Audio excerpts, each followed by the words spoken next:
and welcome back to the podcast. I am joined by my very good friend, Meghan Schrumm, today.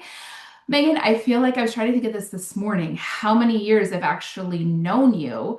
And I always relate things back to my accident because I know that was 10 years ago, and I knew you for years before my accident when we were both baby network marketers. Remember? I think we had like teams of like three or four.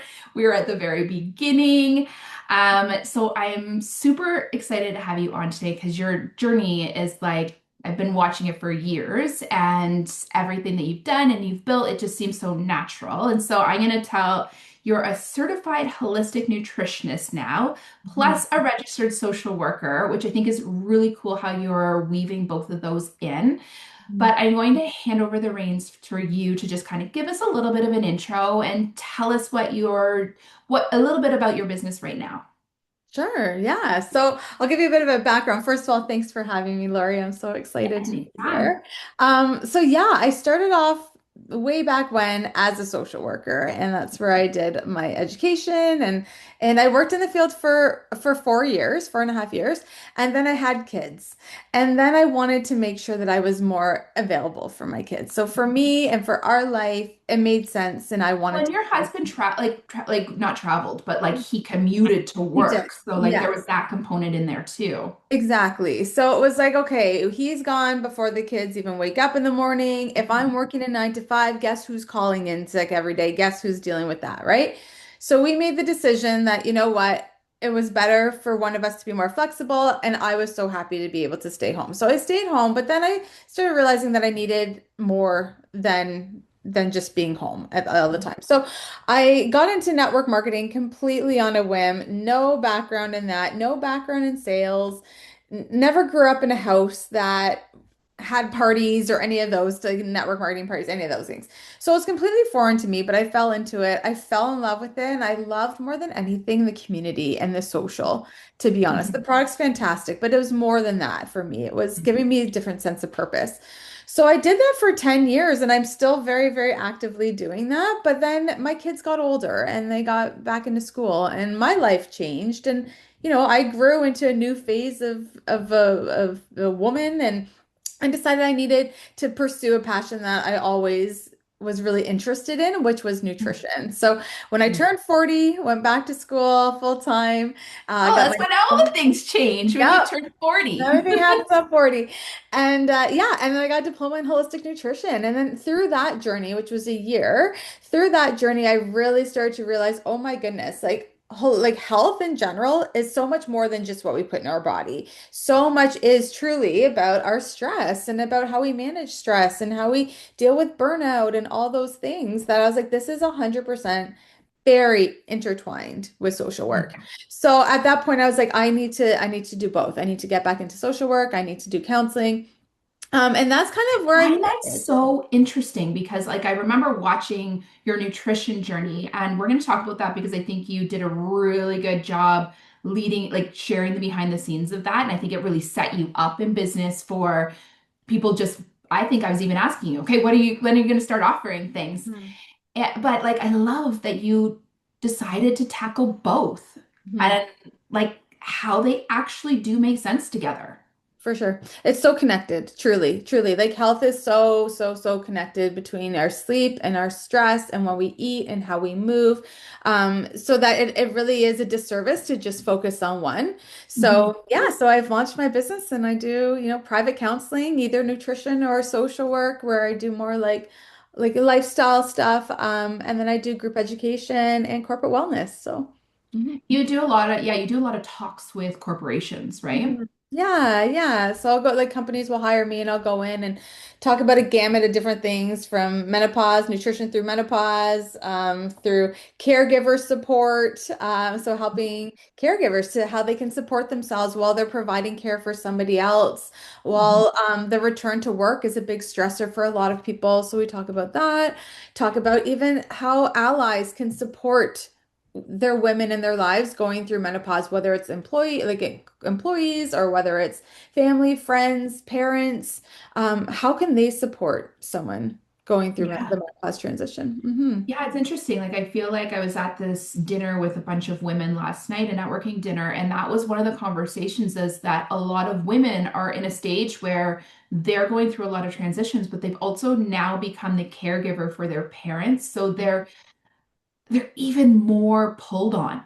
Yeah, 100%, right? And then usually too, so again, I should have said too, my practice does specialize in working with women, midlife women going through the Mhm. menopause transition. But that being said, I do see people of all stages and ages. However, it is like when women tend to start experiencing changes, hormonal changes, is often at the peak of their careers as well. And it's Mhm. often aligns with aging parents as well. So new diagnoses for their parents or a parent The passing whole away. shitstorm. Yeah, not to mention then they also have kids that are usually like heading into teenage years or into university, leaving the nest. Now we have transition issues and we're grieving the loss of different stages while having to care for our parents and manage our careers. And our our hormones are going everywhere. So it's a perfect storm of a time, truly. It really is. Hmm. I've always wondered this actually, like, how do corporations find you? Oh, well, that's a good question. So it's honestly through word of mouth or through LinkedIn is how they do. Okay. So So I've LinkedIn is got something that like is a place where you have a presence. I do. I try to. Like, I mean, it's a balancing act between all the different networks for Yeah. sure. But I find LinkedIn is fantastic because as soon as somebody posts or likes something that you've done, or like through one of my posts that I did, you tag the person, it goes into all of their network. So Oh. people can find you in different ways. So I was approached by a law firm through a completely different because I did a talk at a regulatory body, and then someone through their network saw my post and hired me. So I do believe LinkedIn is a really great resource for any sort of corporate talks, things like that. Okay. And who do you think should be on LinkedIn? I had no idea that we were going to have this conversation, but I'm curious. Yeah, I honestly think anyone who has a business or has something to market themselves and wants to kind of look like an expert in different areas, for Hmm. sure. Like I truly think LinkedIn can be a source for everyone. So it's, You it's treat that heightened level of professionalism, right? Yeah, yeah, for sure. 100%. Because it depends who you're trying to attract, right? So if you Mhm. want to attract like corporate, they're gonna like LinkedIn is a really big deal. So for corporate, for anything that's like, a more professional job, things like that, it's all LinkedIn. You do treat it differently though than Instagram and things like that. So that's why like I do have a presence, but it's not like I'm doing as many posts on Hmm. LinkedIn as I am on, Like Instagram. once you have it set up, is it a workhorse or is it like, can you kind of set it up and leave it? Or like, is there nurturing Yeah, like that. involved? Truly, yeah. I mean, like again, it depends on it's more so like you have to provide value on LinkedIn. Mhm. Like if And, you're and going value probably like shows your expertise. 100%. Yeah. So they're more thoughtful, I should say, they're more thoughtful posts of like, what am I looking to actually share to show that I actually have like Sure, relevant you know what you're and doing. knowledge in this area so that people can look at me and be like, okay, she knows what she's doing. She's credible. She's got, the right connections versus on Instagram and Facebook and things like that. That's more like where you show your personality, you show your lifestyle things, more the day-to-day stuff. On LinkedIn, it's more like a professional portfolio of what you have to offer. Oh, okay, I like that. Thank you. Yeah, of course. Okay, let's move it backwards a little bit because one of the things that I love that you did, and I think it really set the stage for launching your own practice, was you took us behind the scenes when you were taking your courses and you shared what you were learning. You shared a lot of valuable tips around nutrition, and I think you really had people, and I would imagine a lot of people reached out. You probably had people saying like, when are you going to like teach me? Because like you're teaching in your stories, but like also people need a plan, right? They can't just piece together everything that you're sharing. They still need a plan. Yes, for And sure, so for sure. tell me about like that and the results of, taking people Hmm. behind the scenes. Yeah, so I was intentionally um selling without selling, right? I was trying to sell Yeah. myself, create my brand for that year leading up to try and like Mhm. create the other like, trying to create like again, I have reputation and credibility to be like, I'm actually learning these things, especially in the wellness space. There's so many, a lot of people can call themselves a nutritionist. A lot of people can say that they specialize in wellness and things like that. So you do want to carve out your expertise so that people can see like you have, the Mhm. credibility behind you, that you actually know what you're talking about. So I was very intentional to, share what I was learning. And I also thought it was super cool. And I did just get a lot of really great feedback from people, very, very interested in what I was doing. So that when I was ready to launch, there were people that did join me or they referred people to me. So Mhm. it worked out very well. And you continue to do that. I do. I do. And I do. Again, now with the balance between social work and nutrition, it is a little bit more, I had to be more mindful about Mhm. the audience I'm trying to attract and, Yes. and Tell how me, I like, tell me what that means to you, like being more mindful of the audience that you want to attract. yeah, so like I'm trying to do a balance, right? So for me, a lot The the nutrition reality side is probably very easy for you to show because is you extremely easy live to show. it.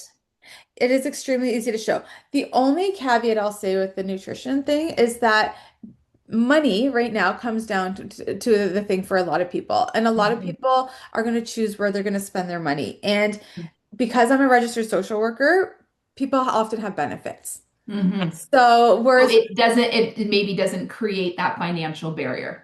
for sure. So with nutrition, sometimes it depends on the people's insurance plan, but sometimes people will not prioritize themselves, right? In Yeah. the A same lot of times, aspect. like, and a lot of times it's not even prioritized. It's just there's nothing left. Yeah. Right, exactly, right? Exactly.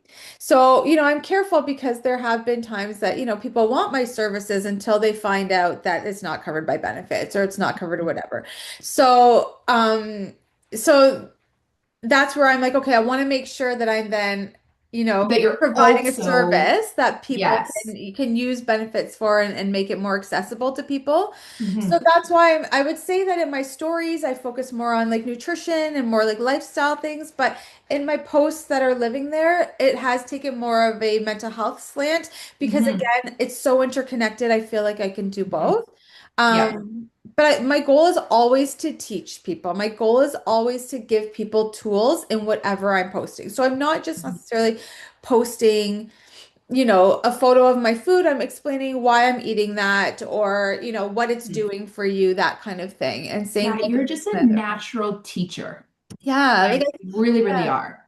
I want people to come to my page and find value and not just like have to click something to see something more, right? Like Yeah.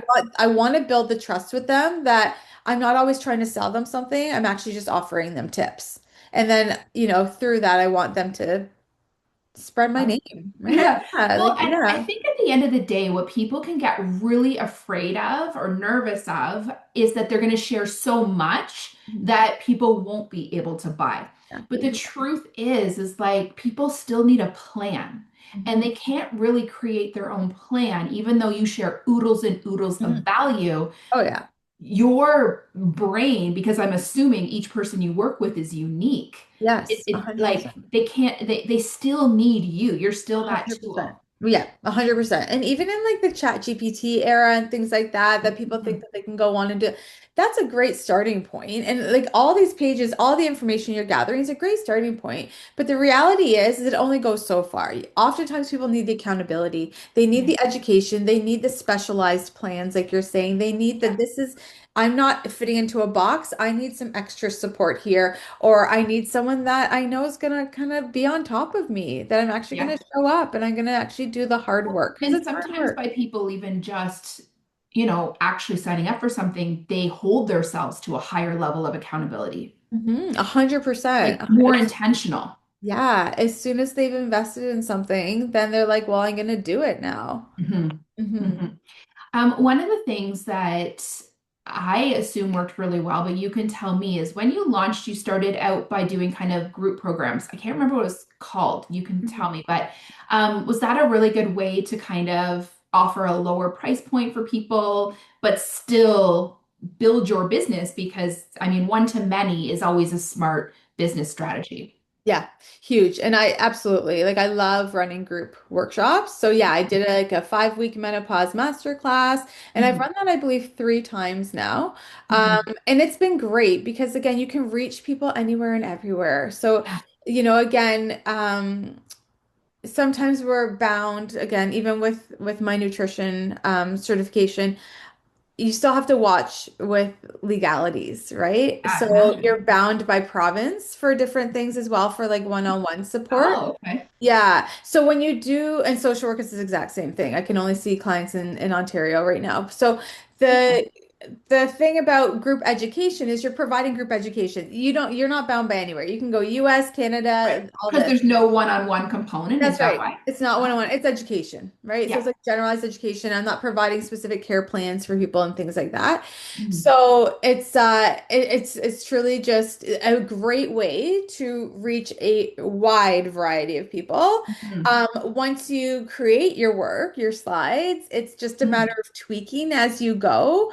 And I Um, imagine like each one that you do gets better and better a because you hundred learn percent. something from the other Yeah, one. yeah, or feedback from different people or yeah. So I love doing group education and because you do it virtual, there's so many options for recordings, there's so many options for people to join when they can. So Yeah, I love that. So it's been a good strategy for you. Do you find some people will move into one-on-one work with you after that? yeah, yes. Yeah, Yeah. exactly. There definitely is. Or the other thing is they'll spread the word for you for the next time too, right? They'll Right. share, oh, this was a really great course, and now they're sharing with their network. Yeah. I mean, you could even offer some type of bonus for anybody And I to, do. and you do. Yeah, Because exactly, you're a right? smart business girl. Yeah, like a little incentive. That's right. Exactly. I'll give people like unique codes, right? So they Yeah. can share a code and get their guests will get $20 off or What whatever. platform do you use for your website and all of that? So my website is through Hostinger, I believe. My husband Okay. sets it up. Oh my God. I'm Way really to bad. go, Andrew. I'm really bad with the website. My website actually I need to refresh a bit. But anyway, Oh, I I don't think you're going to ever meet a business owner who doesn't say my website needs a refresh. okay, yeah, yeah, yeah. Mine desperately needs a refresh. But Exactly. I actually think that that actually is proof that a website is not as powerful as the other places you show up. Probably your Yes. LinkedIn, definitely your Instagram. Yes, I definitely think everybody needs a website. Yeah, 100% again makes you more credible. So yeah. you need to have a website, but do you need to invest thousands of dollars to make your website perfect right off the hop? Absolutely not, right? Mhm. So yeah, and then I use a platform called Practice Better for all my notes and my charting, and it's run through Zoom. So all of my Very group cool. education, everything, you do all your invoicing through there, everything like that. Very cool. Mhm. Okay. So to wrap things up, if you were talking to like someone that was, near the beginning of your journey, your business journey, like when you were thinking about, do I want to take this whole year-long course? Because that was an investment. And again, Mhm. you were 40. So like going back and doing that is Yeah. exciting, but you're also juggling a lot of things. Mhm. What kind of advice would you give to help them not only take the leap to do something for themselves, but also to like start to set the stage to introduce their business to the world? Yeah, so I would say again, like do it. If there's something like that feels right, 100% do it. Take the risk and you're only going to learn from it, right? Mhm. You're going to learn from, trying something new. And even if it doesn't work out, well, you tried something new anyway, and you probably learned something from it. And it's better than just staying stuck on a Yeah. wheel that, might not yield what you're wanting to out of life, right? So the reality is, though, it's a team effort. My husband really, really was instrumental in that year. My kids were as well. Everybody knew. But there is something that hits differently when you go back to school as a 40-year-old or as a Mhm. mature student. You learn things so much more differently. Yeah. You absorb it. But You is it practice. harder to learn? Like I would think it would be harder to retain. Well, it was interesting. That's the thing. Yeah. When Like I I was don't remember. Yeah, I would imagine like there was a lot of choice and intention behind this round yeah. of school. Yeah, I was like, this is actually so cool. So I think Yeah. like if it's something that you're wanting to do, you don't mind reading, you don't mind learning, you don't mind getting tested on it. Like you want to do well because you just want to learn it. So Mhm. yeah, so cool to do that. And I would just say, like the biggest things to do is to watch your boundaries though, right? Like, Mhm. as you launch into a new phase, whether it's school, whether it's opening a business, whether it's so quick and easy to burn out, to Mhm. truly watch your boundaries and don't fear putting up a boundary. Don't Mhm. fear, if I say no to something or if I need to like step back from something, then it's going to turn into this, this, this, and this. I work with all my clients on that all the time, right? We I was gonna say, catastrophize. like, can you Yeah. teach me how to have some Yeah. boundaries in life? Yes, yes, right? Like we don't want to catastrophize. We don't want to think if this, then that. No, Mhm. like just you have to maintain. We're looking at the big picture here. We're looking at a marathon, not a sprint, right? So Mhm. continue to show up, continue to be consistent, and just protect your energy as you go because it's a big deal that you're doing what you're doing and what you're launching. So that's what I would say is just, be proud of yourself for all the things that you've done. Look for the little successes along the way. Don't Mhm. compare yourself to someone's 5 years from now to Oh, your day one. That's the big in thing. any realm, Yeah, right? I exactly. love that you kind of pointed out that like your husband was on board, your kids were on board. I think women have a tendency to not want to impact those around them by Yeah. wanting something themselves, right? But Mhm. I'm sure you run into this all the time with your clients. I run into this all the time with my clients. And like at the end of the day, we're allowed to take up space and we're Mhm. allowed to want things. And Mhm. think about how much support we ooze onto the people under our roof, right? And the people in our lives. We show up for them every single day in so Yeah. many different ways. We're Yeah. allowed to ask for that support back. 100%. We deserve that. And we're going to be better people in the end if we're living a life that fulfills us. We're going to Mhm. be happier, and that happiness is going to trickle down to Mhm. everyone around us. So, and it also And likely teaches, you are also doing it for your family to support your yeah, family. absolutely. Like they're benefiting just as much as I am, right? For sure. We all benefit. And they're learning some really great life skills as well along the Oh, way. I cannot even imagine the life skills your children have. Totally. Like, Yeah. No, not maybe not.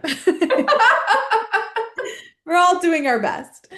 we are all doing our best. Well, thank you so much for today. Ah, you're so welcome. Thank you.